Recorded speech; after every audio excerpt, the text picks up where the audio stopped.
Requiem for a Team will return Wow. on Wednesday, although I'm contemplating now throwing all the teams who have been eliminated into one song together. Just jump them all together and tell them they're that. crap, and we'll move on.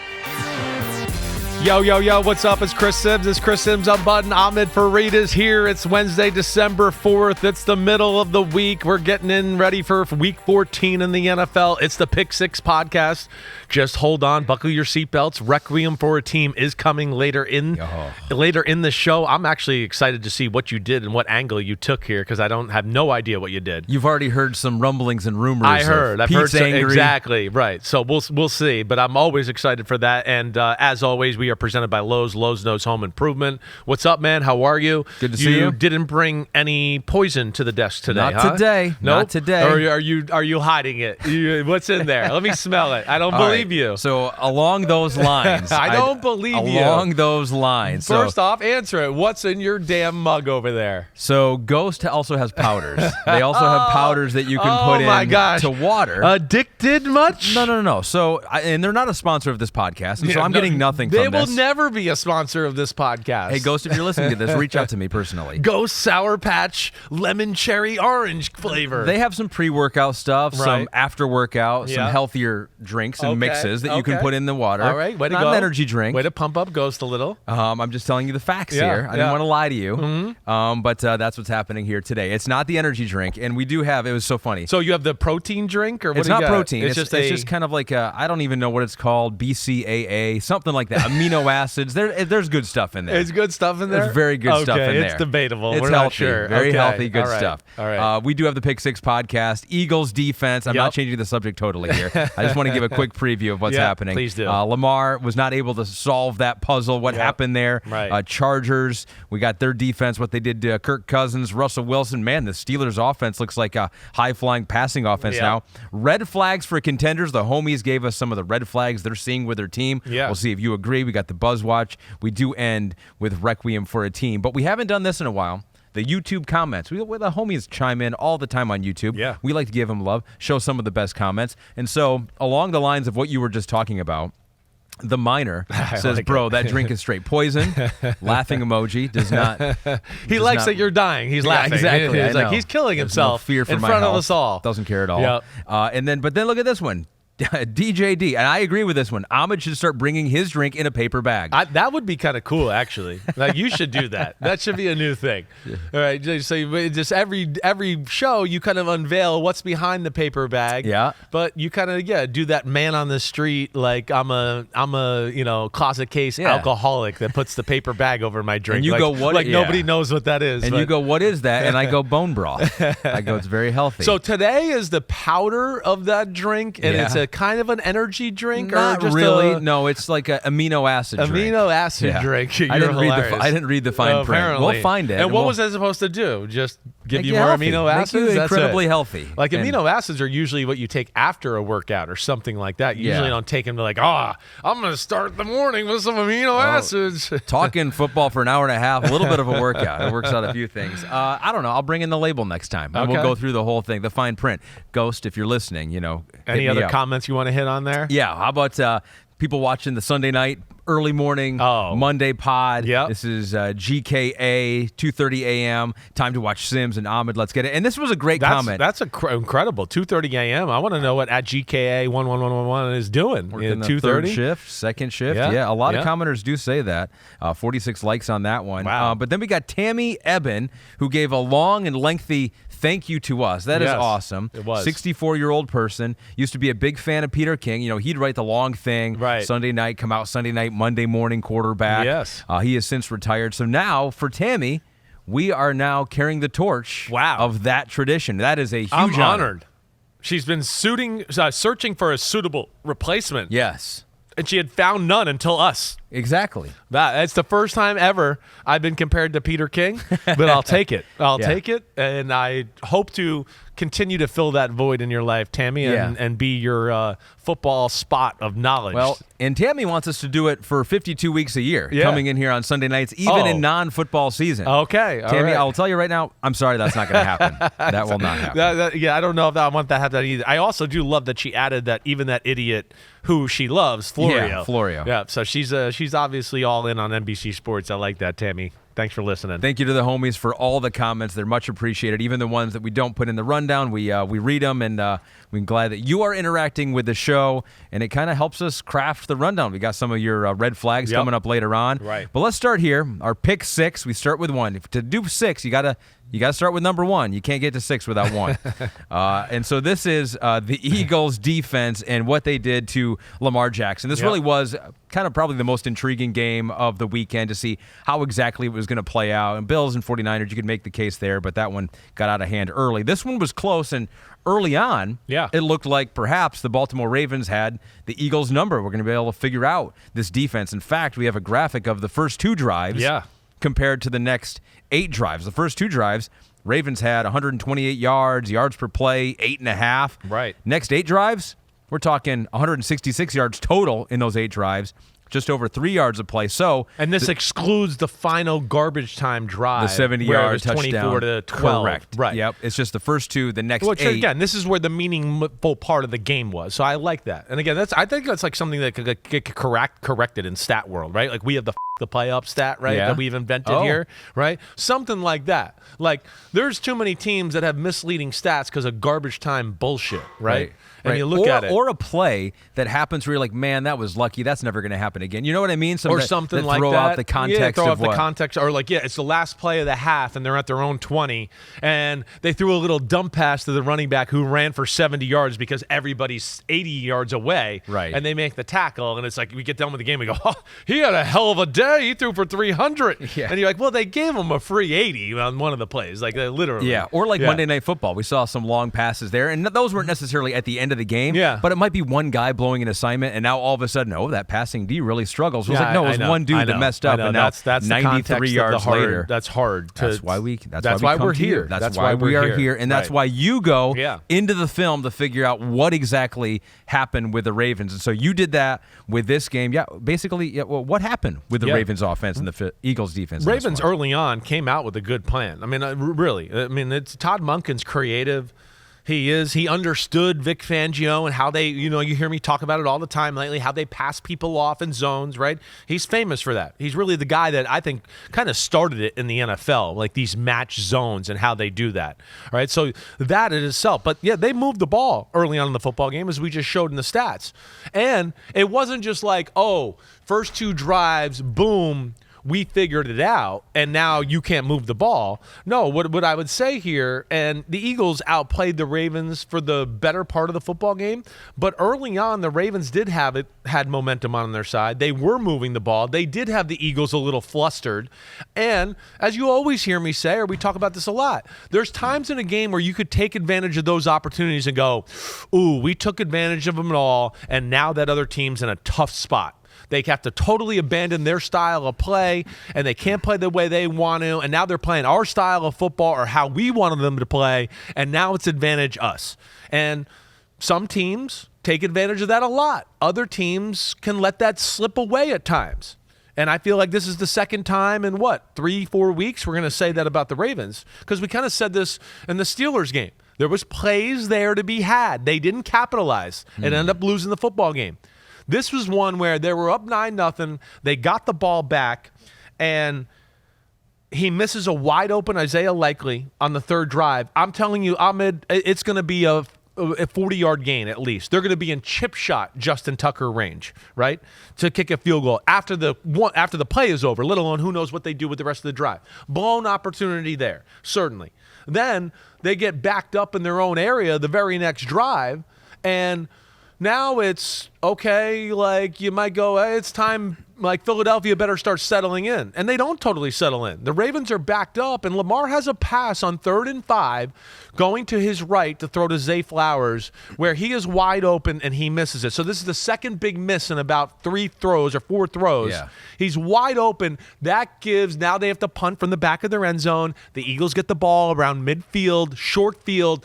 Game was never the same from that moment on. So they're like the Mortal Kombat team that does not have the finishing move. It's like finish him. A little bit of that. Like, where's that big play? If there's that, and I think that's one thing that maybe we could, if you were going to talk about negatives of Lamar and his career, it might be not taking advantage of some of those moments at times, whether it be late in a football game or right there, to really sway things in their favor like we talk about and give them momentum and make the other team change their way of playing. All right, you saw him on film. Yeah. We should see him too. So we got the screenshots of what you're talking about. Specifically, early second quarter, Ravens kind of rolling here deep in their own end, but, if they get a few first downs here, maybe they can do what they did in the previous drive. So this is a 3rd and 5 from their own 6-yard line. Right, and the big thing is it's not necessarily like you got to go down and score here. The big thing is flipping field position, right? You always hear this when you watch a game. Hey, we just want to get a few first downs to get out of our own end zone so the other team doesn't get the ball on our side of the field, right? Mm-hmm. That's what they're trying to do. That's the number one goal here. And at this point in the football game, Philly's offense had not done jack diddly squat. This gave them the momentum to go, hey, look how close we are. Let's get something going now. It changed it. So here we are. Lamar's in the shotgun. He's got running back off to his right and Justice Hill. Flowers is in the slot. I think it's Nelson Aguilar outside. It doesn't matter. What matters is Flowers is in the slot, and he's going to run a little 5-yard out route. Lamar Jackson's going to sprint right? Like sprint right option pass, like you've seen Joe Montana do, right? So and there's a fade route on the outside, I believe, just to clear it out. So here we go. You can go to the next snap. You see that. We've talked about the formation. We know where Zay Flowers is. And there he is.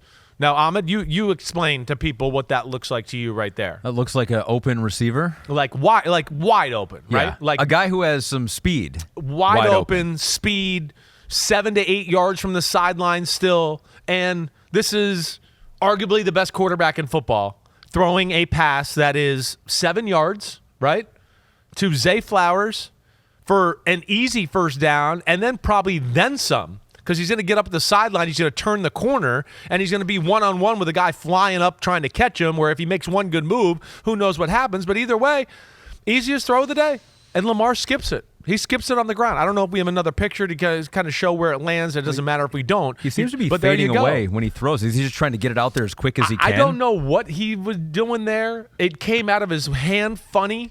It really did. Sometimes when guys are open, you try to guide the ball a little bit when they're so open, because you see it. When they're covered tightly, or it's like, oh, I got to throw it right there. You kind of have no choice but to just go, I got to fire it and throw it. Sometimes when guys are wide open, and I've done this too before when I played, and I didn't play that much, but I did it, is where guys wide open, you go, oh, he's so open. Let me make it perfect for him. And you kind of just don't throw it the way you normally would if it was in the rhythm of the game.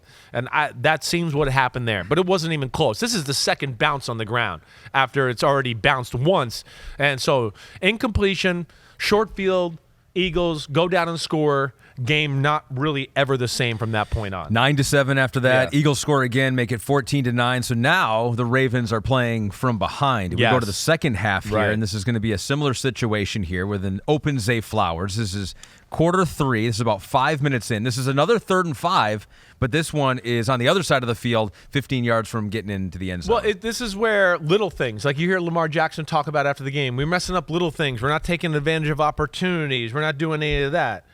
This is a time right now where, we're with a kicker who's struggling. He's going through the coldest stretch of his career in Justin Tucker, right? So we'd like to make things as easy as possible. Right now, the ball's on the 15. It's going to be a 32-yard field goal kick. Even Justin Tucker, even on his coldest days, you feel like, okay, 32, he's going to make that. All right, so here we got a little bunch formation to the left. It's Andrews and Isaiah Likely as the two inside guys in the bunch, and Zay Flowers is coming down in motion to create the bunch. And what they're going to do is, like, they want Zay Flowers to act like he's going to run a shallow cross, like it's a pick play, right? Yep. Because they're going to overreact and think we're running the pick play underneath shallow cross. And then as soon as he kind of gets by Isaiah Likely and Mark Andrews, he's going to come back and use it basically as a double pick, right? Come back out that way. They overreacted to thinking the shallow cross was coming, and now I'm going to come back out and be wide open. And guess what? He's wide open. He is. So here we go. Snap the ball. All right, Pete, let's go to the next picture, and you'll see here he gets it. Okay, now we're at the point right here where he's putting his foot in the ground, and he's going to start working on his way back out, right? Yeah. You can see Keely Ringo, who's behind Mark Andrews, and the defender who's on Mark Andrews. He's stuck because now, right, you see him. He can't get back to Zay Flowers as he goes back because he's inside of Andrews and the defender there to where a natural pick has happened, okay? So you do that, but here's my problem. It's, again, you got the look. This is what the play is for. It's this coverage. It's everything about it, okay? You can see Philadelphia, they have a guy on the other side waiting for the crosser because they're going to do something like this to us. Now, Lamar's eyes aren't on Zay Flowers. And this is where you saw in my notes I wrote, there's just a few plays in the game where players were open, but he got greedy and went for the big home run shot or the sexy highlight play. And for this one, for whatever reason, he's waiting Isaiah Likely on a corner route. Isaiah Likely is being covered by Chauncey Gardner-Johnson, who has outside leverage on him already. The corner route is done right now as he's looking at it. You should go, oh, that's not going to be good. He's going to run right into Chauncey Gardner-Johnson. He won't be open. But, so now let's go to the next picture, Pete. You see here, okay, he's... Again, would you say that's wide open? Yes. I'd say that's wide open. You're going to throw it to him on the run. Keely Ringo's trying to play catch up, and as long as you throw a somewhat accurate ball, he's going to catch it and probably run up the sideline for a touchdown. And no matter where Isaiah Likely goes, he's covered. Exactly right. You see Isaiah Likely. You could see right here on this picture, Chauncey Gardner-Johnson sitting there, and Isaiah Likely's going to run right into him. But Lamar is still looking downfield, as you see here. Mm-hmm. He's still looking for Likely to come open. And what happens next? He ends up getting sacked, and he loses 15 yards. A 15-yard sack, now that becomes a 47-yard field goal. And now Justin Tucker misses it, and that was a big moment. But there was a few plays within the game where I felt like, yeah, Lamar might have missed a throw. And then Lamar was a little too greedy, over-aggressive. Just take what Philly's defense is getting you. The big play will come if you continue just to do that. And, yeah, that's kind of where they dropped the ball in this one. Are we picking on Lamar right there? Could you look at any quarterback's game and find a couple of throws where you're like, and maybe not third down throws, but you're just that's what it is. Third down's quarterback down. Yeah. So that's where it's big. And no, you would definitely. I'm not trying to pick on Lamar there. I'm saying these are moments where I think Lamar's awesome. These are moments where these are easy throws for one of the best, if not the best quarterback in football. He carries his team all the time, and this is just a day where he might have not seen it right, he didn't feel it right, or it just didn't come out of his hand right, right? And that's what I'm saying. So I'm certainly not trying to pick on him. But you're trying to diaggnose why they lost and what happened to the offense. And this is a game when these two teams are this close, it only comes down to 5 or 6 plays. You hear that all the time in the NFL. It's the NFL. It's so close. When two teams play each other, it comes down to 2 or 3 plays, maybe just one play, right? And there was a number of plays there just in itself, and I could have probably showed you 3 or 4 more that you'd go, this hindered Baltimore's overall ability to drive, make a play, get points, whatever you want to say there. Also want to give some credit to the Eagles defense, obviously, which has been very good here the past several weeks. L. Rob 5657 says Eagles just lean on you, and then eventually the line snaps and it's over. They're one of the most physical teams I've seen on both sides of the ball in a long time. I agree. Agreed. And you might have heard me say that is that at L. Rob? Is it L or I Rob? Could be an I. Could be an I. I'm going to say L. Rob. All right, but I'm with you, and I've been saying that, right? They lean on you. It doesn't look pretty. Oh, they're kind of winning by 3 or 4. Oh, shit, the dam broke. They leaned on you so much, you cracked, you crumbled, and now they're up by 20. And that's what they do kind of do. And that's where you continue to hear me, and I hate to say all this. I don't like to go, as long as the quarterback doesn't turn over the ball, they'll win the game. I hate that shit, right? Mm-hmm. But this is a team here where they kind of play a simple brand of football to where that does get get a little bit over accentuated in my evaluation. And when Jalen Hurts kind of plays clean and they don't turn the ball over, because of their talent, the way they play, they are going to be really tough to beat. And I would say, yes, they are one of the most physical teams in football. They're as physical, or every bit as physical as they were 2 years ago when they went to the Super Bowl, right? Or a Chiefs team or a 49ers team and all of that, let alone the defense is awesome. And they're more talented on defense now than they were 2 years ago.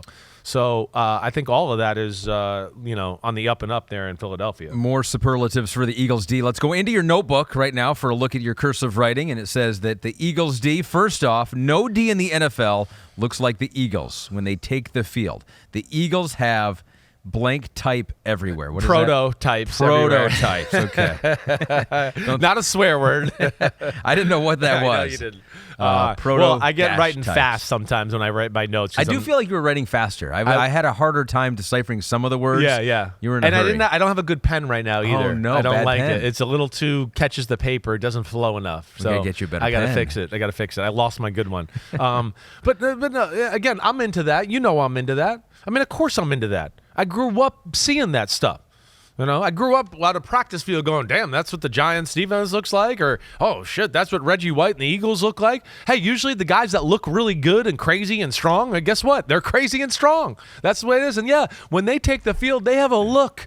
When you just put those two Georgia D tackles on the field with the Georgia D end and then the other guy from Florida State, Josh Sweat, and, of course, the way their secondary looks, they all got size and a great look about them, great length. I mean, they really, like I'm saying, they got prototypes everywhere. They're extremely impressive. And here's one of the other interesting things about their defense throughout the game.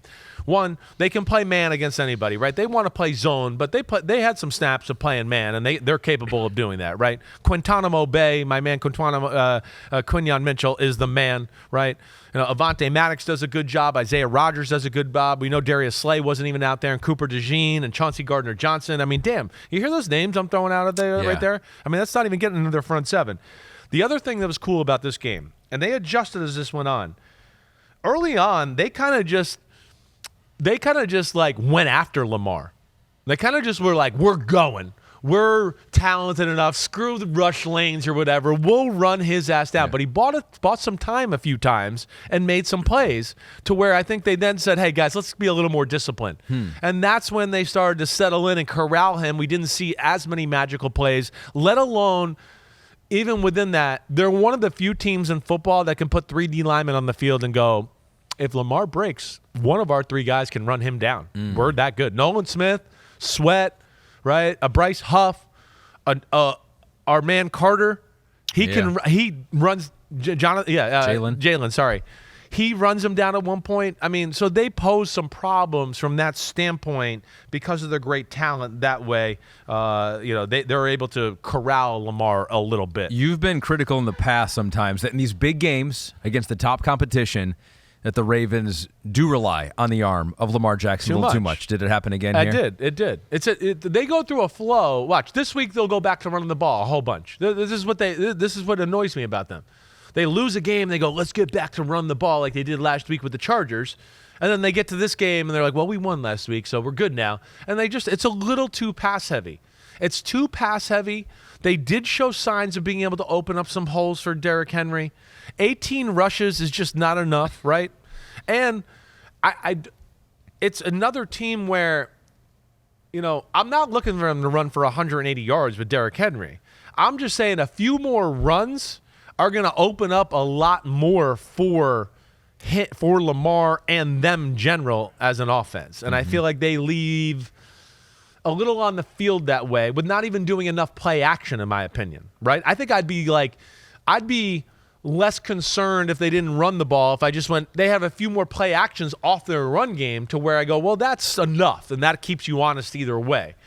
They don't do that. It's a little bit run the ball, or it's drop back pass, or it's shotgun, I keep the ball around the edge and run, right? Yeah. That's kind of what it is. Makes life a little more difficult on them than it maybe needs to be. Exactly right. And I just think, again, too, they're another team when you're underneath center and you turn your back and put out the ball to Derrick Henry, and Derrick Henry's coming downhill, that has such an effect on the second level of a defense because they're all like, oh my gosh, the biggest running back in the history of football is coming downhill like a freight train. Let me start stepping up and gathering myself. Oh no, Lamar kept the ball. He didn't give it to Derrick Henry. Now I have Mark Andrews behind me wide open for 20 yards. I don't think they take advantage of that enough. 8-5 the Ravens are right now. Is and that so crazy? They are, what seed are they right now? If the playoffs were to start today, we'd freak out because we're like, what? There are like 5 more weeks left. The 6th seed. They're the 6th seed, tied, same record as the 7th seed Denver Broncos. So the Ravens can think about all this stuff. They got a bye this week. The Eagles prepare to take on Carolina. And Bryce Young, who they just fixed, now going to be broken again. Yeah, he's going to have some things. But here, last thoughts on this. All right, 2 things I just want to get to you at the end here. Okay. First off, there was so many blatant holds on Jalen Carter in the second half of the football game. The NFL should be embarrassed. They should be embarrassed. And I'm seeing this as a theme, and you've heard me say it a bunch here as of late. Whoever's down gets held a lot right now in the NFL. If you're losing, right, they let the team that's losing get away with more than they should. And I see it in a lot of games.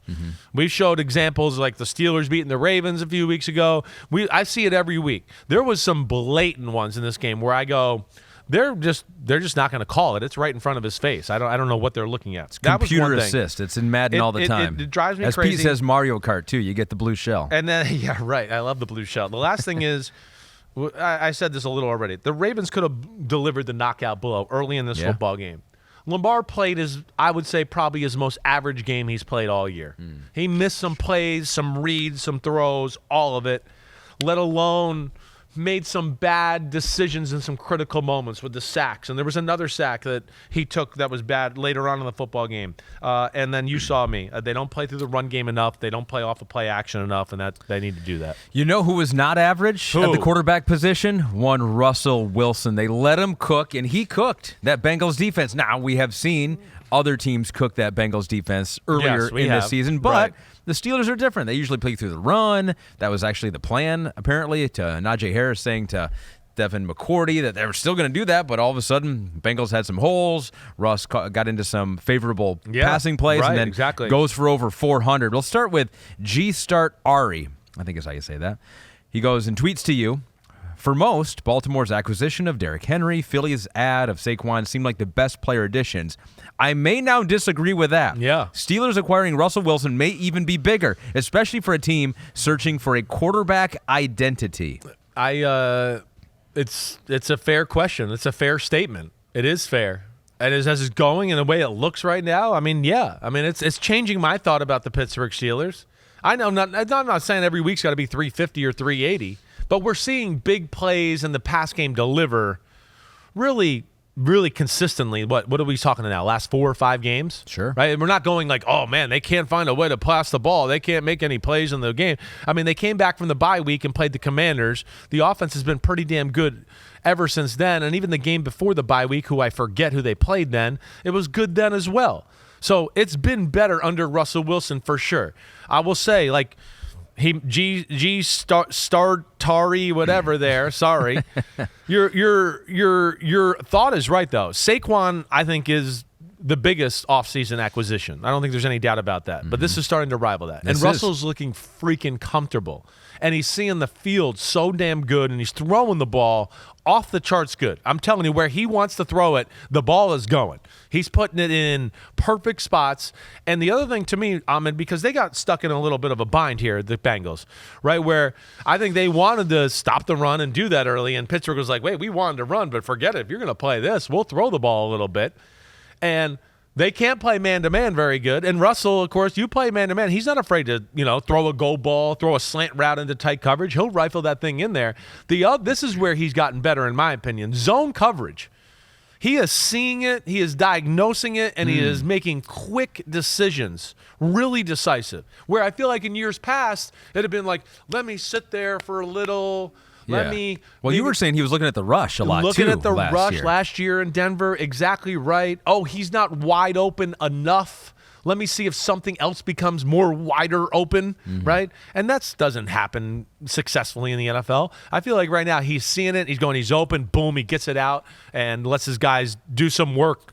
Let some guys do some work after the catch. So as you can see here, the passing chart, if you're watching on Peacock or YouTube, all over the place, throwing the deep ball as well as some of those checkdowns behind the line of scrimmage, very successful. You see he completed actually about 8% more passes than the average quarterback would have in this game. Well, he's making you defend the whole field. Exactly. He is throwing it great right now, so he feels good about that. He's got some receivers that when they are covered, you can still throw it to them, like Pickens and Freiermuth. The other thing, too, Pete, just bring that thing back up again.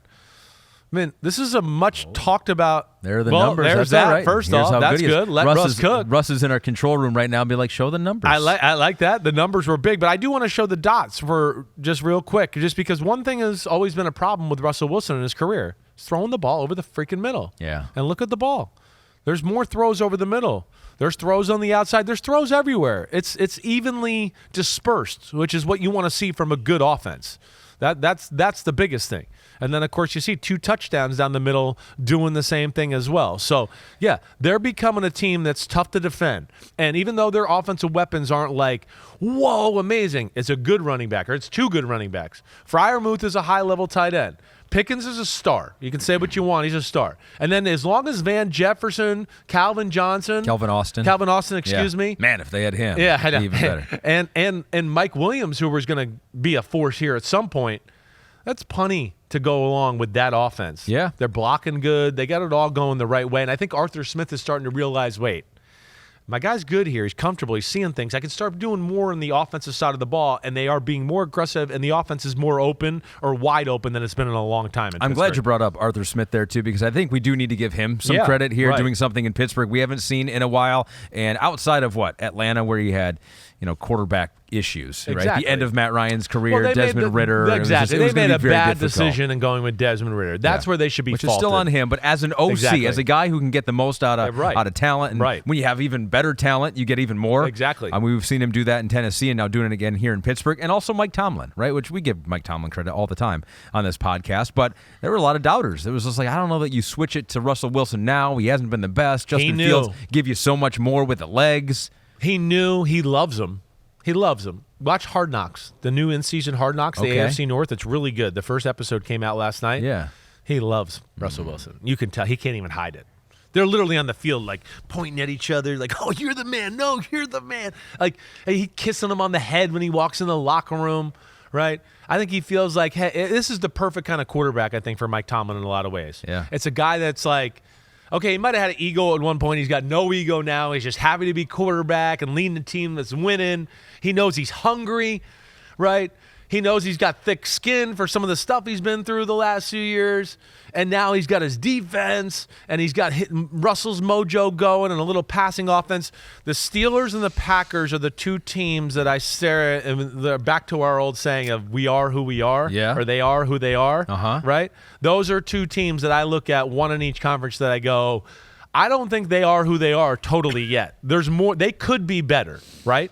And they're on the trending upward scale going that way. We'll see if they can continue that. I think most people would say Buffalo is number 1 in the AFC, even though the Chiefs are the back-to-back defending champions, have a better record. I think we think Buffalo is a better team, playing better now, right? Yeah, sure. Don't think that's controversial. Yeah, but you could certainly say Steelers are the second best team in the AFC. That's what I'm saying, the argument. You could make that argument. You could definitely could. And it's the first time, and since I'm probably gonna butcher this a little bit. I don't want to not Ben's last year, not Ben's second to last year.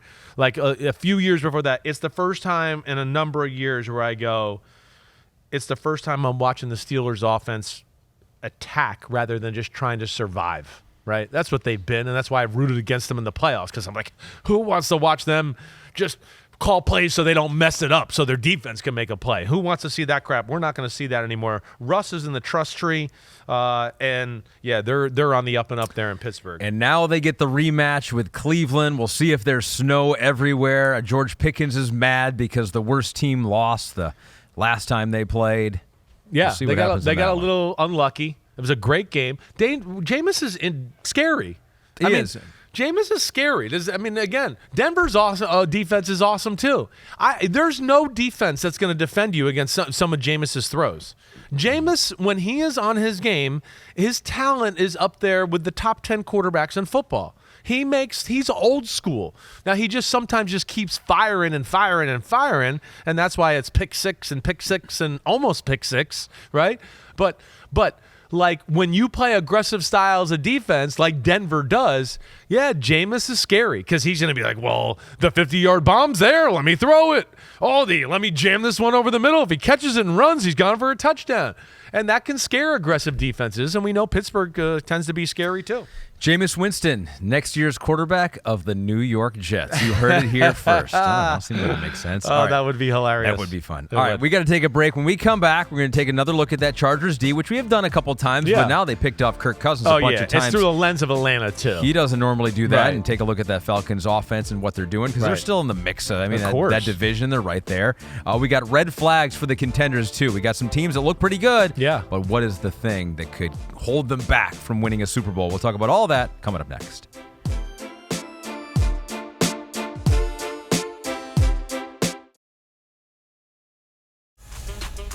Every week, DraftKings sets up the free $1,000 Florio and Simms Pick'em pool. Pick every game against the spread for a chance at a $1,000 prize pool every single week. Download the DraftKings app, click on the Pools tab, and enter the Florio and Simms free $1,000 Pick'em pool to make your picks. With that, we say welcome back to the Chris Simms Unbuttoned podcast, presented by our friends over there at Lowe's. Lowe's knows home improvement. Yep. And the Chargers D knows how to torment Kirk Cousins. Right. Well, at least they did. Yes, they did. On Sunday. They do. Yeah, they know how to torment him.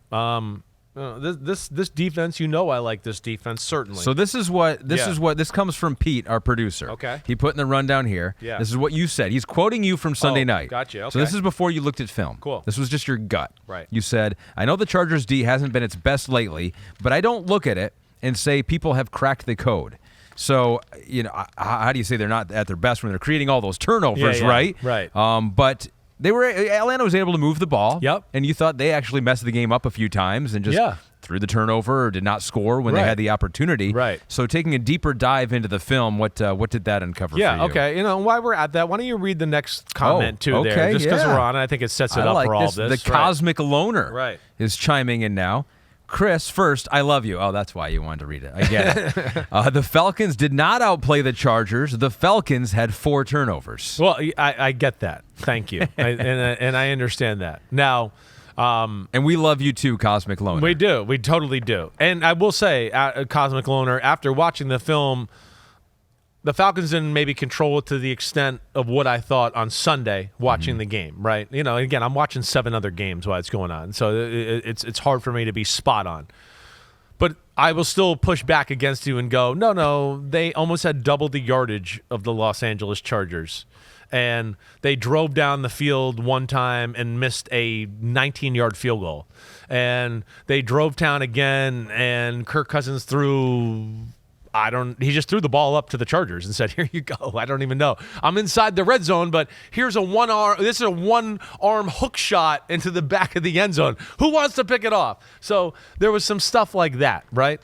Let alone the pick six. They were kind of driving-ish, kind of in red zone territory. The first interception to Reeb still was kind of fringe. We're getting in field goal territory. So I do still feel like Atlanta kind of controlled the game to a degree, but nothing was easy, I think is the point. It was not easy, right? And what I say about the Chargers. The Chargers, like Vic Fangio and what we talked about with the Eagles, I think are as good as passing people off in zones as anybody in the sport right now when it comes to zone coverage. They want to play too deep. They are basically like, you got to run for like 50 yards with your running back before we get out of too deep. We don't believe it. We're going to continue to do that.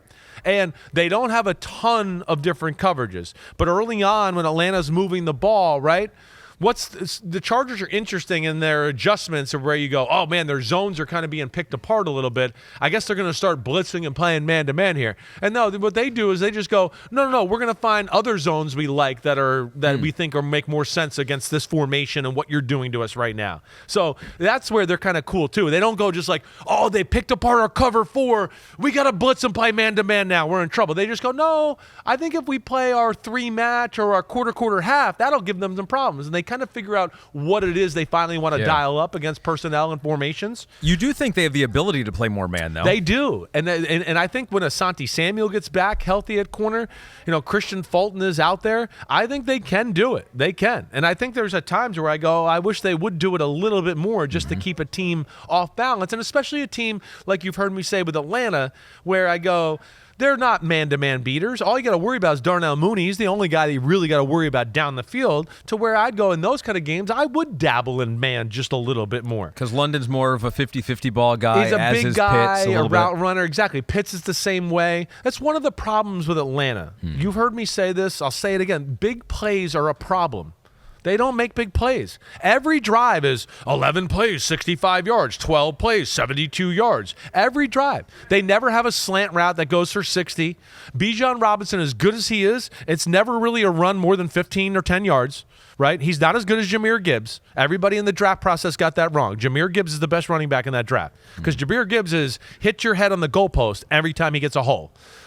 So there's that. So they have a hard time that way, let alone Kirk Cousins isn't I throw bombs deep down the field, laser kind of quarterback. So it's work. And that's where it fits the Chargers, because the Chargers are like, we love for you to drive 12 plays, because we think, and case in point in this game, when you throw 12 plays, one of those plays, you're going to f*** it up.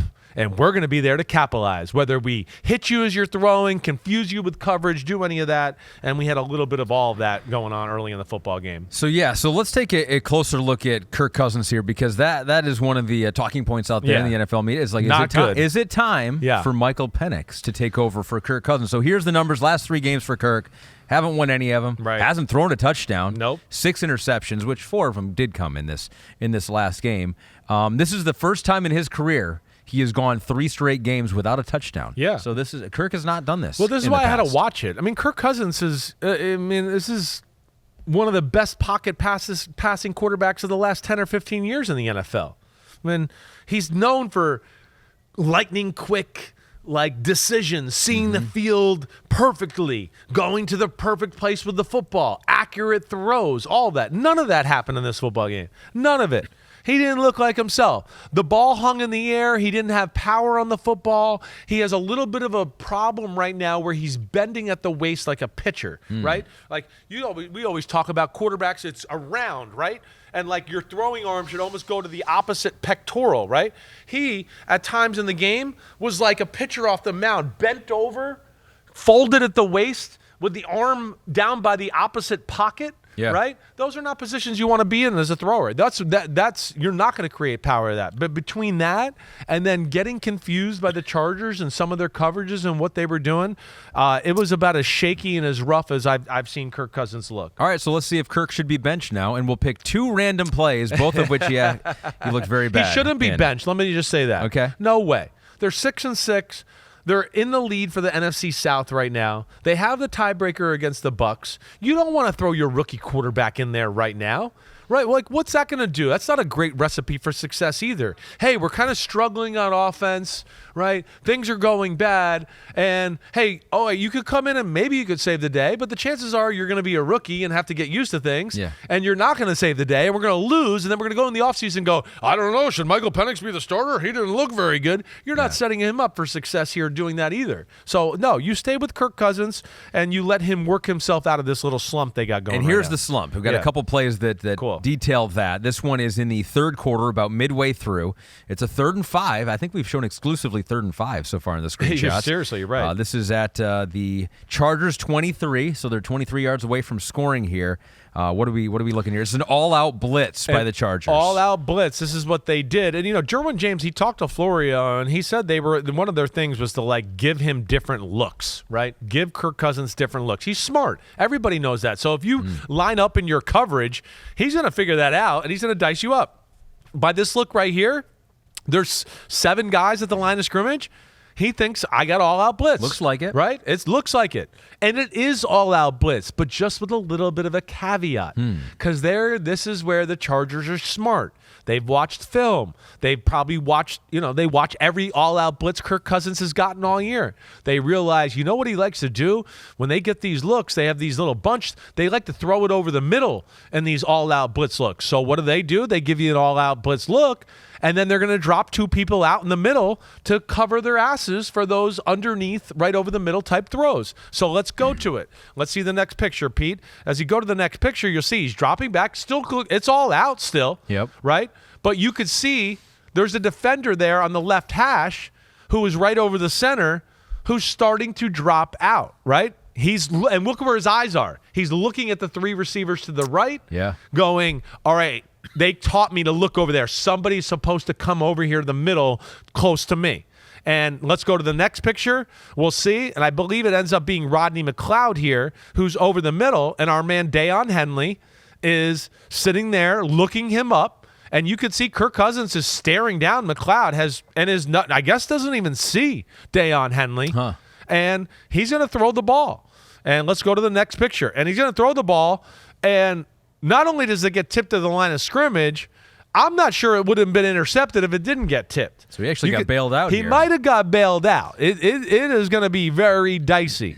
But that is one instance, again, of them tricking Kirk Cousins and giving different looks throughout the game. They certainly confused him that way. They made him feel uncomfortable, right? Their pass rush, it wasn't like they got a lot of sacks, but they did a good job of being around him and not making him feel real comfortable either.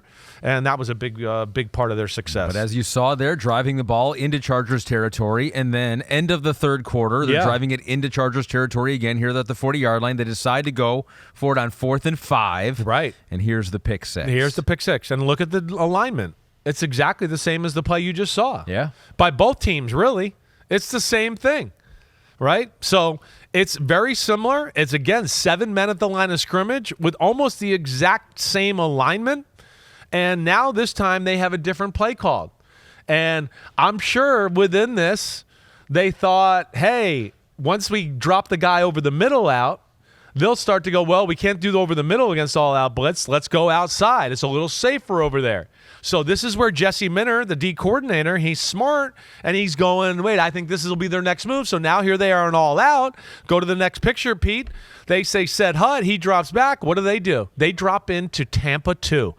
Tampa 2 invert, more specifically, where the corners are playing safety and the safeties are kind of playing corner. See Derwin James down here? He's playing corner. Christian Fulton, who looked like he was off playing man-to-man, is now going to drop back to be that cover 2 safety on that side. Kirk Cousins is going to look to the right side here, okay? And as he's looking here out to the right, he's got a guy, I believe it's Mooney, who's going to act like he's going to run like, I'm running, you know how teams run like the 5-yard route and then they 5-yard out route, but then they come back in underneath everything? Sure. Right? They kind of run out and then they stop and they retrace and come back inwards. Yep. They are going to kind of fake that because they're going, you guys pass off people really well, and we do this a lot. So we're going to act like the guy is going to clear him out, and then this guy's going to run out route, and you're going to be waiting for him to come back in, but we're going to fake him coming back in and then just keep him going back out. And so Kirk Cousins has got that, and he's thinking, wait, I got the right coverage for this as he drops back, and I don't think he really realizes it's cover 2 when he's doing this. So now let's go to the next picture, Pete. As he's throwing the ball, right? I think he's thinking, I'm getting some sort of single safety defense, and I should have free access on my out route up the top of the screen.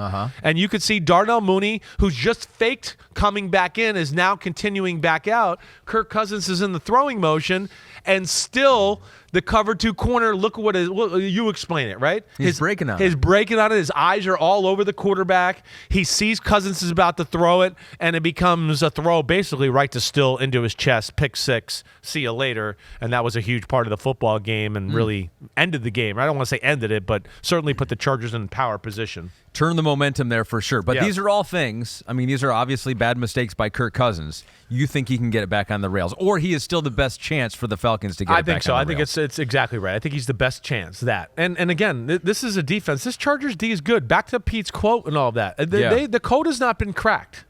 The Ravens are damn good, okay? It's hard to stop them. They put some problems. It's a tough matchup for them. We talked about the Bengals the week before that. The Bengals did not crack the code. We broke that down. That was just unbelievable throws and plays by Chase and Higgins and Burrow. They're on fire right now. On fire to a point where Mike Tomlin, during the thing last night, goes, we have the Lamar rules. I think we need to start having the Burrow rules. He says that to his team. and he starts to go through rules of like, we got to stop Joe Burrow because he's on fire, right? But so that to that point, this is still a really good D. The Chargers, the speed of their safeties is really, I think, one of the keys to their football team. They're so good at coverage. And then the other thing they do, because they like to play too deep so much, Ahmed, they're so quick and too deep. And because they're fast, they can get up and help in the run game in a hurry. So it's like, hey, they can drop back and play coverage, but as soon as they see the run, because of their speed, they do get up there and get involved in the run game very quickly for safeties that are playing too deep coverage. But yeah, that was a bad game by Kirk Cousins. As shaky as I've seen him look physically and mentally with some of the decisions, and the Chargers are a pain in the butt on defense and a pain in the butt in general. Will they be a pain in the butt to the Kansas City Chiefs, who they play on Sunday Yes, Night they Football? will. They held them to just 17 points in Week 4. The only problem was they only scored 10. I know. And that's going to be the problem with the Chargers. It's going to be J.K. Dobbins is hurt. They're not real explosive at running back. They're not real explosive at receiver. And if Quentin Johnson can't catch the ball, then they're limited in options. And the old lad McConkey can only do so much to help them out on a week-to-week basis. And how about this for Kirk? Trying to get back on track, back in Minnesota, heading back there.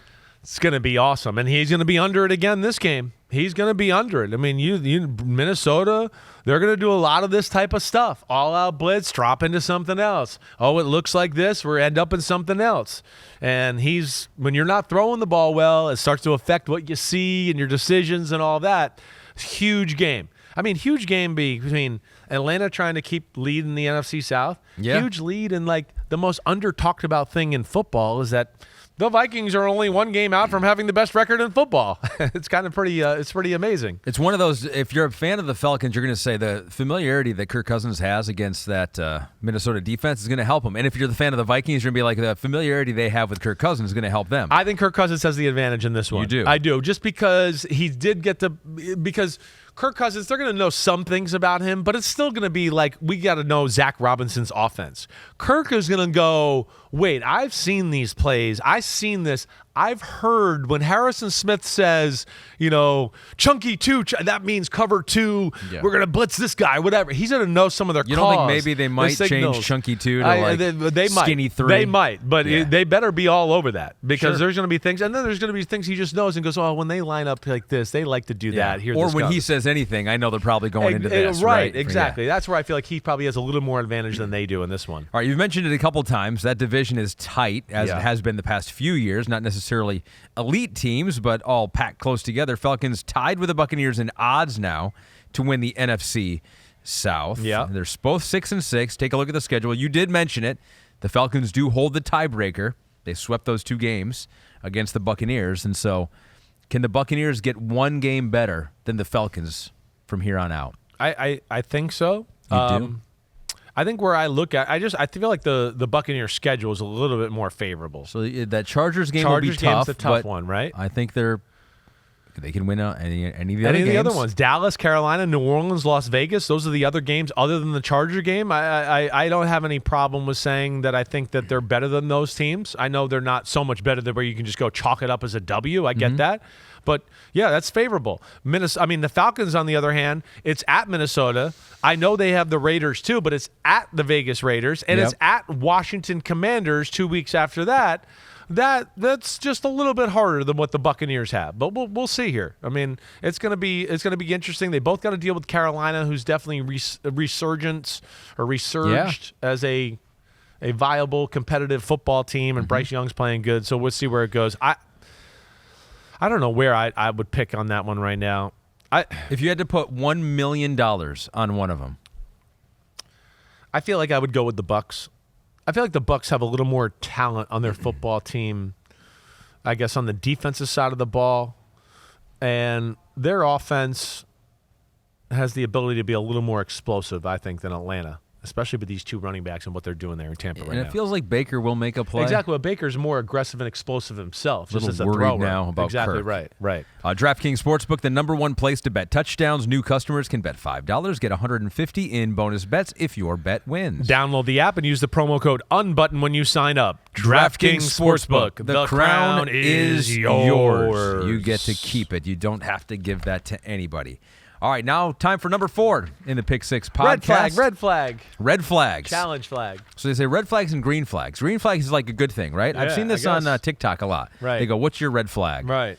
Like just to random people. And you like, go, you're dating red I flag. drink poisonous drinks. I would not consider that a red flag. It's a red flag. Yep, it's a red flag. What's your red flag, you think? I don't know. I have probably multiple. A lot came to mind. A lot. I don't. Yeah. Probably my temper or my smoking. Those are probably my red flags. Yeah. I think my red flag is I can just get sucked into things. Like I can just go brain dead. You know, like that's one of the reasons I got rid of Twitter. Right. Honestly, it wasn't that all the stuff back and forth. It's like I could look at that thing for and you just sit there and like be entranced by it for an hour and a half. Yeah. Wow. So I don't do that. Total zone out. Okay. Total zone out. You're guy. A zone out guy that way. Yep. Okay. All right. And then my family is like, "Do you like us? Do you want to be around us?" You've been sitting on the couch just looking at your phone for the last 2 hours. I didn't even know you guys were here. I'll be honest with you. I'm sorry about that. So all right. So we got teams red flags, but we didn't want to just do this ourselves. We wanted the homies to help out with this, and so we want to hear what they think of the red flags. The homies always come through with that. So what is one thing that could stop your favorite team from winning the Super Bowl? So we got a lot from the Chiefs, and so I think let's start there. So this comes from Petway, said the Chiefs' inability to score in the red zone consistently. Currently, they are ranked 24th. And now I'll go Anil Chandy 2. Chiefs have a problem with their secondary. Safeties are not playing very well or good. And outside of McDuffie, the corners are also questionable. So you did take a closer look at the Chiefs' defense this week. You want to see what's going on there? Yeah, well, what's I think happening? they said a lot of things. Our homies there said a lot of things that I would agree with. So red zone, you'd agree with that? Yeah, that's an issue. I mean, they don't. Here's the issue: there's nobody to be scared of really on their offense right now. There's nobody, and maybe it gets a little bit better here. Maybe the last week is DeAndre Hopkins, and that becomes a thing. But there's no real red zone matchup threat. They don't run the ball well enough to where teams are like, they're on the 8. We got to worry about it. They do a good job of trying to stay patient and consistent with the run, but it's not overpowering. We don't see, you're not going to be able to recall like, I remember the Chiefs broke all those they were at the 15 and broke it in for a touchdown, or they're at the 12. That doesn't happen. So, I think it's a little evolved that. Plus, it's hard to be good in the red zone. Things happen quick. The windows are tight, and you don't have a go-to guy, and your left tackle can't protect. It's going to be a problem in the red zone. So that's a red flag. That's on a the red offensive flag side. for sure. So what did you see? I know we have some screenshots here of one particular play you wanted to look at in defense, and you've mentioned this. I think you did it on the pod, but certainly when we were done. Well, I've been trying to say similar to what what was that? Anil Chandy 2. Right. Their second. This is to me like the most under talked about thing with the Chiefs. Oh yeah, they're missing a guy that we talked about being Defensive Player of the Year last year for the whole year. Yeah, that's changed them. McDuffie's awesome.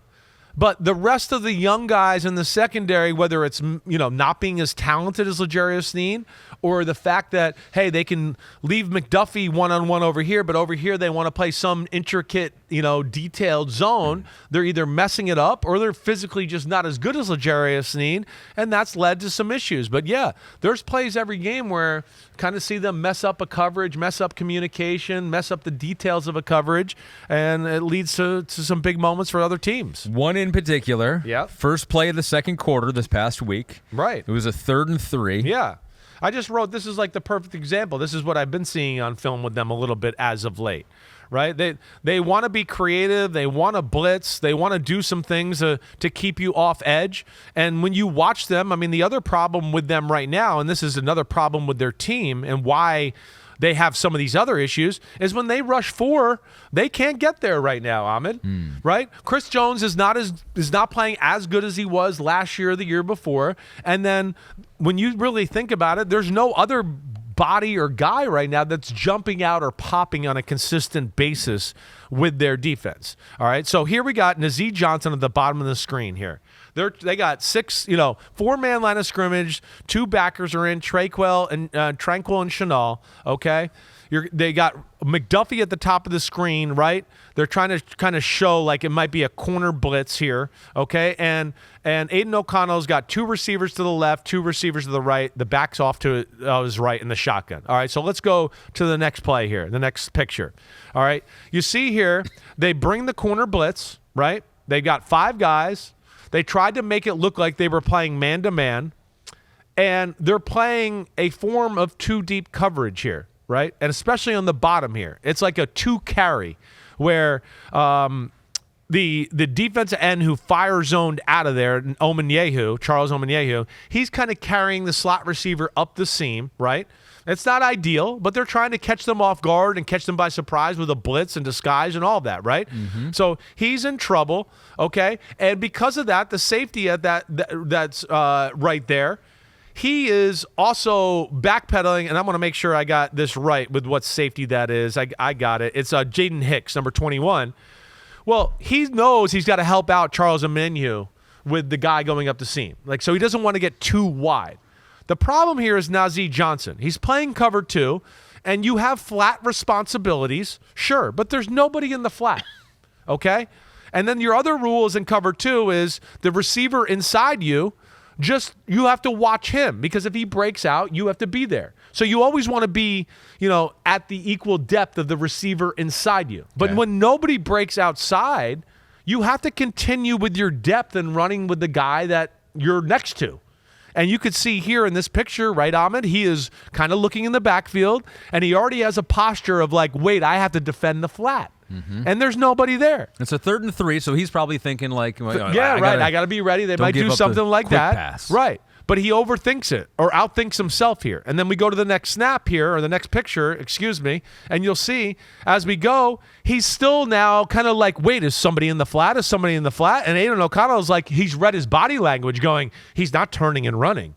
He's acting like somebody might go in the flat. And now I can 2-on-1 the safety. And I'm sorry, that was not Jaden Hicks. It was Chamari Connor over there as safety right there. But so now Jacoby Myers is gone because Chamari Connor worried about the guy Charles Omenihu was carrying up the seam, so he wanted to help him out a little bit. Mm-hmm. But now because Najee Johnson didn't get any depth, Jacoby Myers is flying down the football field. And we've seen this in almost every game. Buffalo last week or 2 weeks ago, Carolina against Bryce Young. They do a lot on defense. They're creative. They ask a lot of their guys. And the problem is when you have some new guys doing it, they're messing up some of these rules. And that's what's leading a little bit right now to, Bryce Young had a good day throwing the ball on the Chiefs. Aiden O'Connell threw for 300 yards on the Chiefs. And so all of that is starting to come to a pinnacle here. We can't rush the passer. We have to blitz. We only have one shutdown corner. And our young guys are messing up some of Spag's jewels as far as the great plays and things he can deliver, and they're just not executing. And it's something to worry about with the Chiefs, and it's what I keep saying. Again, they might prove me wrong. They might, but the defense isn't as good as last year. I'm still worried about the offense, and I have a hard time believing that they can go to the promised land playing this way. I really do have a hard time believing it. So we have a couple other comments here from the homies, and I'll read both of them. Tomato paste, excuse me. Sorry for that, tomato. Red flag for the Chiefs. The refs start reffing equally. Patrick Mahomes also being told not to fake slide anymore. And then outside says the one and only thing that can stop the Chiefs is always and has always been the Chiefs. You guys can make up a new flaw every other week. Come playoff time, we all know what's going to happen. That is tough to argue with. That's what it is. It is tough to argue with. I agreed. I know. I mean, again, if it weren't for last year, I would say no way this year. That's the only thing that gives you trepidation or makes me slow down. I mean, we know what happens come playoff time, but we also saw them lose at home to the Cincinnati Bengals in the AFC Championship, right? And they weren't playing their best football then. They were kind of being sloppy and messing things up a little bit at that time. And the Chiefs they make things harder on themselves, and that's part of what we're just talking about here anyways. Whether it's penalties or not being able to block at left tackle or drop passes or blown assignments on defense, right? Those are Chiefs mistakes. So we'll see where that goes. But I do say within last year, the defense created a lot more negative plays, a lot more sacks, right? What did I write? I wrote it down here, didn't I, at some point? Here's a little context for you. I guess I didn't write this down. I'm an idiot. No. I thought I did about their sacks. But here, this is this. You didn't write this down. I didn't write it down. But all right, right now they have 24 sacks in football. You know where that's ranked? 27th in the league. Wow. 27th. Okay? There's only 5 teams worse than them in sacks in all of football. You know where they were last year? All right? Again, They were second in football with 57, right? So they more than double what they are right now. And I know we have 5 games ago, but they're not going to get 30 sacks in the last 5 games. Something just tells me, unless they go on the greatest run in the history of football in the defensive line. So yeah, they're not the same on that side of the ball. And offensively, there's still issues. It's not good enough to where I go, oh, they'll be able to help the defense that's struggling. So we'll see where this all goes. But, yeah, as we sit here right now, I'm not believing in the Chiefs can make this run once again. I'm not. You know what I think you need to do? Yeah, right. I think you need to make a stand. You need to be the guy right now. Right. Because you've identified this, right? And everyone's scared to do it. Yeah. Oh, I can't say that about the Chiefs because they always find a way. I've been trying to say it. But no, I think you just go full for it. You go, I'm going to say it. They are not winning the Super Bowl this 40 year. years of football intuition tell me they can't win the Super Bowl except for one last year. That's what it is. But their defense is worse than it was last year. And they won through their defense last year. The run game I don't think is as good. I know. You're the guy to say I've been trying to say it to a degree. Just go, they're not doing it. It's just hard to poke Michael Jordan, sometimes. It's hard to do that. And that's what they are. They're Michael Jordan, and they got Michael Jordan at quarterback, and he's the clutchest guy I've ever seen in my life. So yeah, that scares the hell out of you. And they don't believe any negativity. They're always like, we'll overcome it, we'll be better, we're the Chiefs. And they're scary that way. But yeah, majority of my football life wants to say they can't do it. So we got one for the Chargers here. Dat fifth base doe says Greg Roman, LMAO. Yeah. Would you agree or disagree if you were to pick one red flag for the Chargers? I like Greg Roman. No, I would disagree with that. I would say his lack of weapons is the flag, right? It's not him. Their offense, his offense has more to offer than it did even in Baltimore. So I'm not, oh man, I don't like what they're doing. Theirs is a truly they need another guy or two, right, on their offensive side of the ball. They need 2 more guys. They need another top-end receiver. And I hope this year they go out and they need a big-time running back. If they're going to play that style of football this day and age in the NFL, then you got to get a stud. You got to get a stud, right? Like just like Philadelphia or Baltimore or whoever, or the Miami Dolphins who can run the ball. You got to get a guy that can make a difference if you're going to play Jim Harbaugh, right? He had Frank Gore back in the day. You got to have that. Because if you're going to play run the ball, chew up the clock, you need a guy that can make some tough yards, make more than what's expected at times, break a big run every time. You can't just be every 17 plays, 68 yards, 68-yard drive, 17-and-a-half-minute drive. It can't happen like that. So that's where I think it's more the talent in the field. So Chargers, better luck next year on getting some of those guys. Bills, we got a couple here, and I'll read both of them and see if you agree with either one of them, or maybe if you got your own red flag, the number one red flag. Right. Lips Macklin Good says Bills. Will the defense get figured out in the playoffs again? That's his biggest red flag. That could happen. Right. And Scarecrow Boat says, can the Bills slow down the run if they have to face the Ravens and or the Lions in their playoff run? That's what I think I would lip smack and good. These are both loyal listeners here. Yes, they are. And Scarecrow Boat, your lip smacking good he's on to something we've talked about, right? Like their defense gets figured out. More times it gets stressed out, though, and what we've seen in the playoffs they get stressed out because of what Scarecrow Boat is saying. So that's where they get figured out. They start to get to it. They get to a team or a matchup in the playoffs where they go, we can't play all our cool zones because we're just not big enough up front to handle this team's big offensive line and their running game. And then it becomes, okay, now we got to play man-to-man, or we got to blitz a little. And they're not a man-to-man type of team, as you've heard me say for our last 4 or 5 years. Right? When they lost to the Bengals in the snow at home, Joe Mixon and them started to run them over, right? And then they were like, oh, no, we can't stop them. They're just mashing us. And then it began, well, Jamar Chase is wide open. Game over. See you later, right? Those are the issues they've had. And those are the 2 teams that I think are the worst matchups for their defense, for sure. Because those are the teams that they're going to go, damn, we got no choice. We're not big enough up front. We got to put more people down in there, and that's going to put them in a compromising position whether they play zone or man. Because if they play zone, it's going to be, hey, we still had to blitz somebody to help the run, and there's big holes in the zone, and we're not very good at man-to-man. So that's going to be something to watch for sure. It'd be tough if they had to face my Detroit Lions. A lot of people rooting for a Bills-Lions Super Bowl. They would pose a problem for them. Now, they will pose a problem for you guys, too. On your defense. They will. They're good enough now. They're going to pose problems for people. We have 3 homies submitting a red flag for the Detroit Lions. We'll see if they're similar here. Hanold Blake says Lions pass rush. Yeah. I was just making sure I got that name right. Took a second to look at that again. The fantasy GM says Lions run D and lack of a true man cover corner. So fantasy GM trying to get a couple in there. Yeah. And then a famed homie, Corey Joskowitz, says for the Lions, it feels like getting down early, putting pressure on the offense to drop back and pass consistently, especially in the weather, seems like the biggest red flag. Ironically, Chiefs and Eagles might have the same issue. So of those three, are there any that resonate with you, or is there a different one? Well, I think the pass rush thing is the problem, right?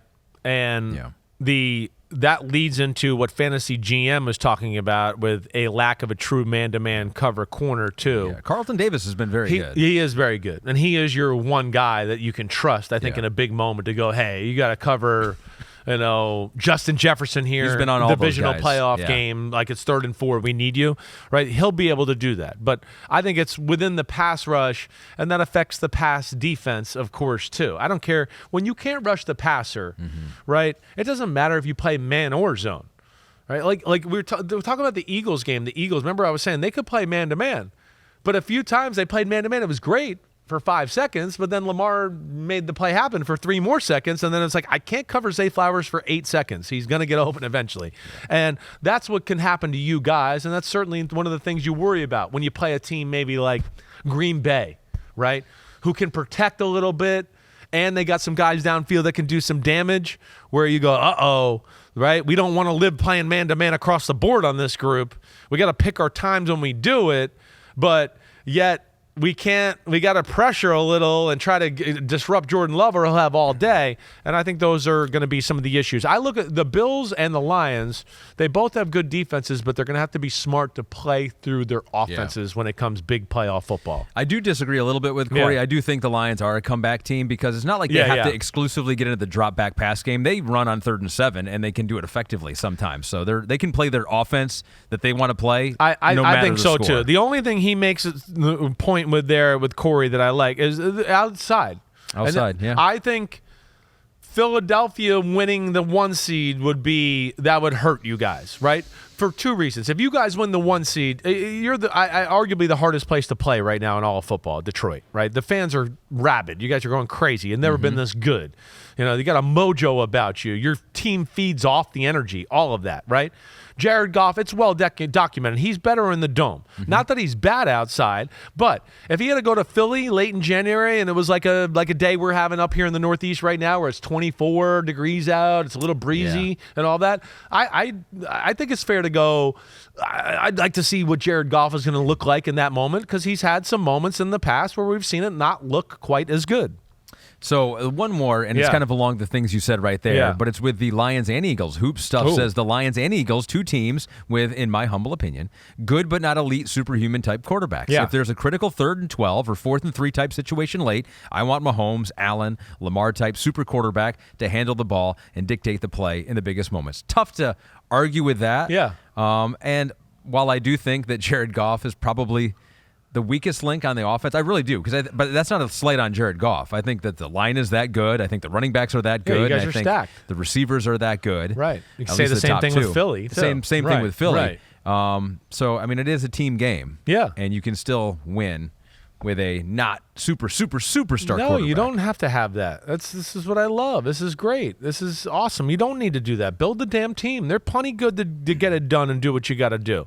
I don't think at Hoop Stuff is wrong there. No, would you rather have those guys? Of course. Yeah, Mahomes, Allen, Lamar, Joe Burrow, like those are the 4 guys you want. In football right now, if it's a big play, I want one of those 4. That's plain and simple. It doesn't really matter. They all do it a little bit of a different way, but you're exactly right about that.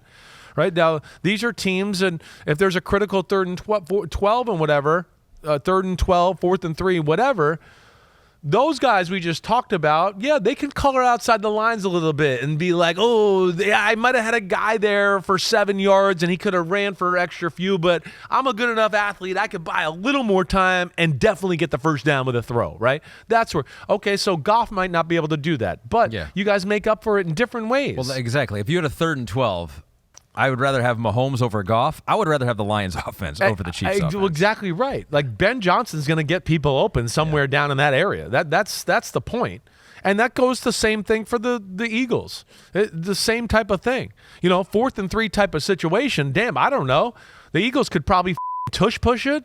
The Hurts could run a quarterback run. Hurts could scramble, right? We see him do that all the time. So the point is well taken at hoop stuff, but I don't disrespect Goff and Hurts and what they can do in those moments. And they're not going to be asked, because of all the things you just said, the team, the coaches, all that, to have to deliver quite the same way as maybe those other guys we're talking about here. All right, thanks to the homies for submitting those. That gives us some good discussion on the Pick Six podcast. We got to take a break. When we come back, Buzz Watch for Week 14. And the first time we have done it this year, we lay some teams to rest. Requiem for a team. That's coming up next.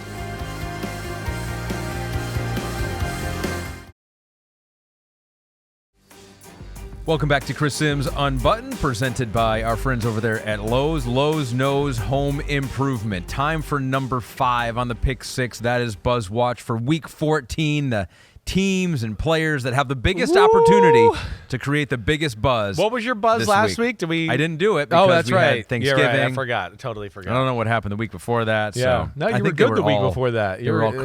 They were good. Oh, were they? Yeah, they were good. I mean, you were spot on. Again, they're not predictions unless they're correct. Yeah. And then it was a prediction.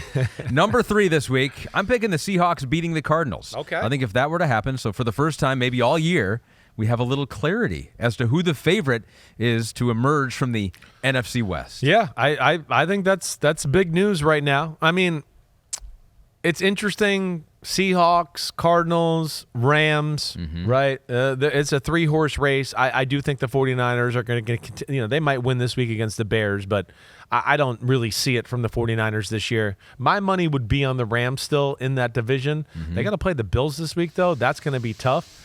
And to your point, I mean, you're right. Seattle wins this. Right, Arizona gets the loss, and then maybe the Rams lose. Then they'd be 2 games out. That would be shocking as far as how close it's been all year. Mike McDonald, and the fact that they've been so up and down too. Coach of the Year buzz for him at that point too. All right, number 2 for me, Packers beating the Lions. The Lions are so good; they're in Buzz Watch every week for potential losses here.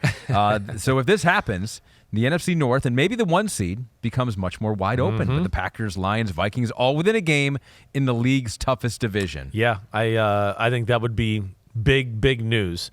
It probably shouldn't be as big as it should be, but I mean, to your point, it's the best team in football. I mean, what you're doing as a football team right now is astounding. They're losing dudes on defense. That's what's scary. But I like to have overall net points of 180. Those are like shocking, eye-popping numbers for like week 13 of the NFL season or going into week 14. Next closest looks like is the Bills, I believe, right? Is it the Bills? I think it is the Bills. The last I saw 131. Yeah, Bills Buffalo, 131, right? Philly at 102. Yeah, that's those are kind of special numbers. You guys certainly seem like, hey, it's your year. If you guys weren't in the NFC Championship, I would be shocked. Yeah, I would be shocked. But as we've discussed, this is the one team that I think if you had to play them in the divisional round, where I'd go, I don't know if it's for sure you'll get to the NFC Championship with this team. Or vice versa, if this team, the Packers, goes and plays the Eagles in the divisional round.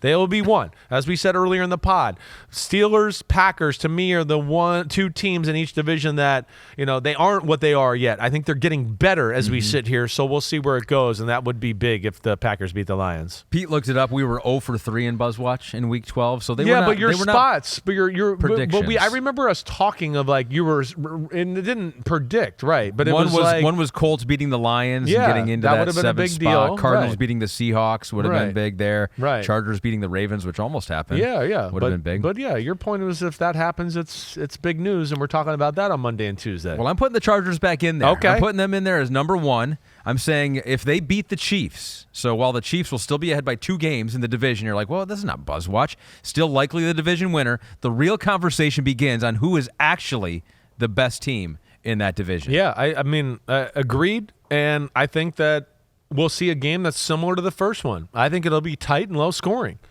I don't think the Chiefs are going to be able to move the ball in this Chargers defense consistently. Now, the other side of that is like, I don't know if the Chargers will move the ball consistently on the Chiefs as well. But the one thing that I think that can be a little different in this matchup is the fact that I do think the Chiefs have to load the box a little bit to stop people right now, which could leave Ladd McConkey and Quentin Johnson in some more one-on-one highlight possibility type play chances, right? Yeah. Where, like, you're not going to get those opportunities against the Chargers defense. Like I joke about it. I mean, they literally no, we're playing some form of two deep. We don't care if you got Jim Brown and the Cleveland Browns coming at us. He's going to have to run for 100 yards on us before we get out of two deep first. So that they're going to be in coverage. They're not going to let big plays happen. Right, their big thing is going to be, can they stop Kelsey over the middle sitting down in some of these zones, and how do they stop that? But I think this will be a very close one, and it's definitely one I will think about taking the Chargers tonight when I sit on the couch and write notes about the matchup. And we will be breaking down that game in real time Sunday night, right here, at this desk. And that game is. Why do you Sunday do Night it for Football. all? Just what does it sound like when we do a break? Dun dun dun dun dun dun. If you only watch on Wednesday, you're getting better because I just stopped doing that part that I kept messing up. I still don't know how it goes.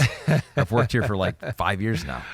So that's number 5 in the pick 6. One more to go, and it is Requiem for a Team. If you're unfamiliar, what we have done here for the 3 years, maybe. Yeah, you're a murderer of people. Is that when a team is eliminated from the playoffs, we kill them. Yeah, they're already dead. You slowly start to put your energy drinks into their veins and kill them. We bury them. We put them 6 feet under. Yep. And in the past, I have written a poem for the team. So what did you do this time? So, I dabble into the technologies, right? I thought you were about to pull out a harmonica here on me. I was like, what is he I about brought to do? my guitar. Yeah.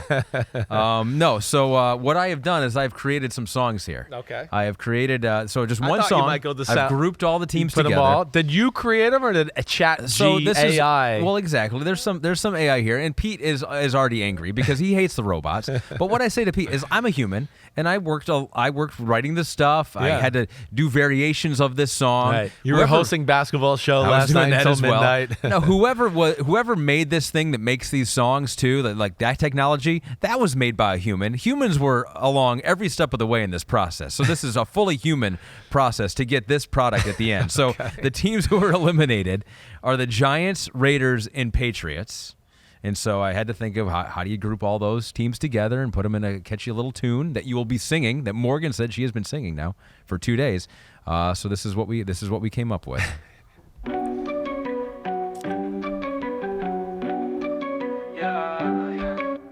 One team's got Drake May, the other two disarray. Aiden gives Vegas the sweats, New York sick of cutlets. Tommy DeVito, you had your chance after Daniel Jones failed to dance. Raiders, you were not as fierce as the face of Antonio Pierce. That's true. New England, you went on a limb and took the guy hated by Simms. But the team still a wreck. Maybe don't fire Belichick. One team's got Drake May, the other two it is catchy. It really is. Aiden gives Vegas the sweats, New York sick of cutlets. There it is. That is amazing. That's insane, right? It really is. I mean, all of it. I've told you this. My family now, it's like we're in the car. We listen to exclusively music that Just we stuff made like up, that. and Right. the kids wrote lyrics and had a song. Yeah. So that was it. We've laid the Giants that Raiders. hook was great. It really was good. That might be the best one. We and, might actually. and then adding me in there on the hate part was really good. Maybe we should not do that anymore because I don't think we can top that one. And Pete is immediately putting the rundown here now. Do we prefer Ahmed's poem requiems or these godforsaken robot songs? I think we put it out to the homies, but I do think that after that right there, I'm pretty pro song right now. Right? I know. I mean, your poems are incredible. They're and you're a fun. very good writer But and that's rhymer and all that. In the same kind of But you way. can't come up with the music in the background. That was like I a little can't do it. reggae, infusion. I mean, it was good. I liked it. Right when we end, we're going to listen to it once again, I think, here, too. So maybe we'll put that out to a poll. Yeah. Well, you'll have to do that because I no longer have Twitter. Right. All right, so homies, you predicted this stuff, too. Oof. And Oof. thankfully, many homies did not have the Giants in the playoffs, although some did. Yeah. 4 had the Giants winning the NFC East. Right. 7 had them in the wild card. 98.3% of you were right and had them missing the playoffs. Yes. One homie, Glenn Bertolet, had them winning it all. Wow. What a we fan. have to, Glenn, we're sending the drug testers to your house as we speak. Yeah. We're We don't sending know you what to you an were thinking. insane asylum. But this is what we're going to do this year. Yeah. We don't want everyone to feel bad, right? We've buried the team. We had a song. We made fun of them maybe. Right. We're going to give you a Simms silver lining on every team that has been eliminated. So if the one thing, if you're a fan of the Giants, this is your team. This is Pete's team. What's the silver lining for them? Like, we're going to have a new quarterback. Okay? Yeah. That to me is like one positive because I think everybody's kind of sick of that situation, Daniel Jones, whatever else. So the possibilities of what or who that quarterback is, I think is a silver lining. Specifically to the team, Yeah. the defensive line is the silver lining to me, right? I mean, Thibodeau, Dexter Lawrence, Brian Burns, those are three really high quality out of your 4D linemen or a 5-man front, you want to say, that are disruptors, the play up, whatever. Yeah. So they can build around that. I do like that. If there's anything we got in common with the Giants of yesteryear, Super Bowl Giants and those type of teams, we had badasses and badass D lines, right? And we do have that a little bit. So that would be my silver lining. But I'm excited for the new quarterback coming in the future. I mean, like, number one hardest thing to do, get the quarterback right. Number two is the big dudes up front, right? Yeah. Defensive and offensive line, and they're already halfway there. Raiders, they finished 2-10, or they were eliminated at 2-10. 98.3% as well had them missing the playoffs. Good job. 1 had them winning the AFC West. 10 had them in the wild card. And one homie, Jarius Norwood, we're calling you out by name. Probably not the former Falcons running back, although it could be, right? I hope so. Had them winning it all. Right. I'm sorry, Raiders fans. We won't drug test him, Jarius. I mean, that wasn't that crazy. I mean, it's actually, he needs to be drug tested. Yeah, sorry, maybe Jarius. a little more hope than the Giants, but what's your silver lining for the Raiders? New quarterback coming. Okay. That would be the first thing. Yeah. I think, the other thing that's, they have a ton of money to play with. I think that's the other thing you look at, right? Ton of money to play with, to add to the football team. You have a special player in Brock Bowers, and you have Max Crosby. Yeah. I mean, those are kind of my silver linings there. Yeah, they're superstars. Like Brock Bowers, wow. I mean, wow. I did not think it would be this good. I read somewhere not only is he potentially, like the best rookie first rounder, but he's potentially like the best tight end. I don't remember a rookie. Right now. Well, he's from the pure like pass catching, route running standpoint, and like splitting a guy out and doing it. He is in the conversation. There's no question about that. Now, he's not a killer blocker, right, in that aspect. But, yeah, it's like off the charts good. I don't remember a rookie tight end, and if you guys can think of one off your head, please challenge me here, that has come out. And Laporta had a pretty good year last year. You're right. Laporta is probably the next one I can think of, really, to go. To have that kind of year as a rookie is damn impressive. All right, and the last team. So per overthecap.com, the Raiders have the second most cap space in 2025. I was just going off the top of my head. I knew that, though. The Patriots. Okay. So they are 3-10, eliminated from postseason consideration. They are the only team that no one picked to make the playoffs. Yeah, okay. Even Patriots fans jumped off. So their silver lining is nobody has to get drug tested there. They have money to spend, and what else? Yeah, Drake May. I mean, you got your guy. Chris Simms hated on him, and he's proved me wrong. Yeah. It's a lot of positives, like to the point where he's shown enough good and enough high-end ability to make big plays in that now if there's a Brandon Ayuk situation during the offseason, right, like last year where he said that might be one of the teams he want to go to, right? Now that guy might go, well, I do want to go there. I saw enough from Drake May to go, things are on the up and up. So, yeah, that's what I would look at. The other aspect, the Patriots, I don't understand, like, it feels like there's haters of Gerard Mayo up there, and I don't really get that, right? It's people calling for his head a little bit, and I want to go, they've been competitive, they played tough.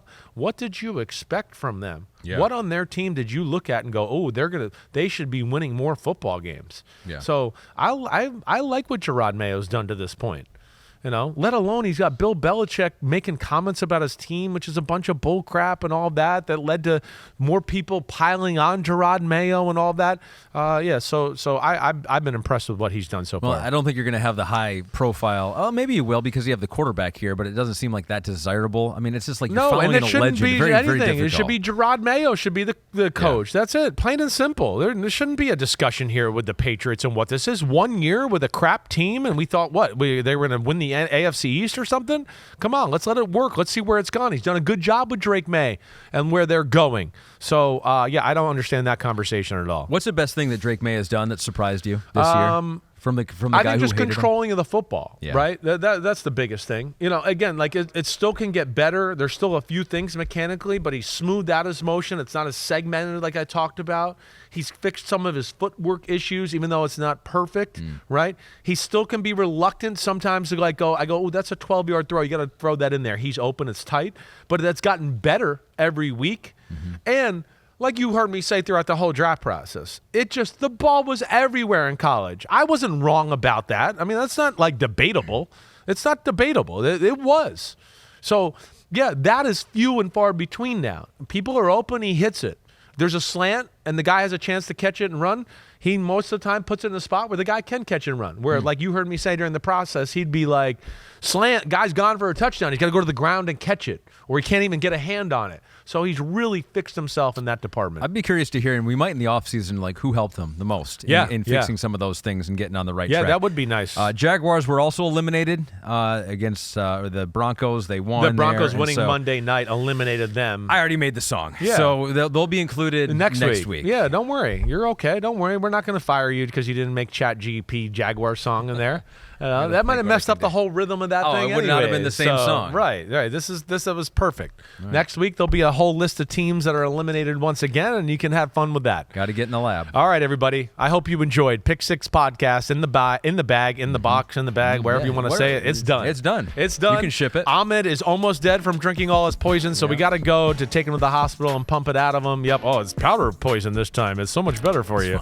You know where to find me tomorrow. Me and Florio Picks Podcast. Somebody did go 15-1 straight up last week. I don't know who that is, but he might have blonde hair and tall. Not sure. All right. Other than that, check us out there. You know where to find us on social media. Keep sending the questions, the thoughts. We always love that. Everybody enjoy Thursday Night Football. Check me and Florio out tomorrow. Ahmed, thanks as always. You the man. Of course. Peace out, homies. Clap it up. Clap it up.